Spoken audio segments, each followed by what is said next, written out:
Alhamdulillah, salatu wassalamu ala rasulillah wa ba'd. Mwanzo ni shukrani kubwa, tena kubwa sana, ya kumshukuru Allah subhanahu wa ta'ala kutuwezesha kuweza kuifunga Ramadhani mzima mpaka kuimaliza, wengi wetu tukiwa na afya na afwa. Hii ni kuregesha shukrani kwa Allah tabaraka wa ta'ala, na ni neema miongoni mwa neema za Allah subhanahu wa ta'ala kubwa. Lakini vile vile ndugu zangu Waislamu, nimependa kurekodi hii video ndogo kabisa kwa ajili ya kujihusia nafsi yangu na kumuhusia kila anayenisikia na anayeniona, ya kwamba Mtume sallallahu alaihi wa alihi wa sahbihi wasallam anasema, yeyote mwenye kufunga mwezi mtukufu wa Ramadhani kisha akafuatisha siku 6 baada ya Ramadhani, yani akafunga 6 baada ya Ramadhani, Allah tabaraka wa taala anamwandikia ajiri nikana kwamba amefunga mwaka mzima.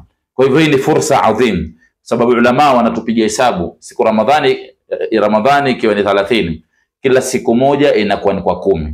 Kwa hivyo 10 mara 30 au 10 mara 30 inakuwa ni mara 300, na hizi siku 6 10 mara 6 inakuwa ni siku 60. Kwa hivyo inakuwa ni sawa sawa na siku za mwaka mzima. Mwaka mzima ina siku 330. Kwa hivyo zile siku 360. Kwa hivyo zile siku 30 Mtume sallallahu alaihi wasallam anazifananisha nikana kwamba ni siku 300, na hizi siku 6 za Shawwal ni kama siku 60. Ukisichanganya zote zinakuwa ni siku 360, ambapo kwamba ndio siku ya mwaka mzima. Kwa hivyo inshallah ndugu zangu Waislamu, tujitahidini.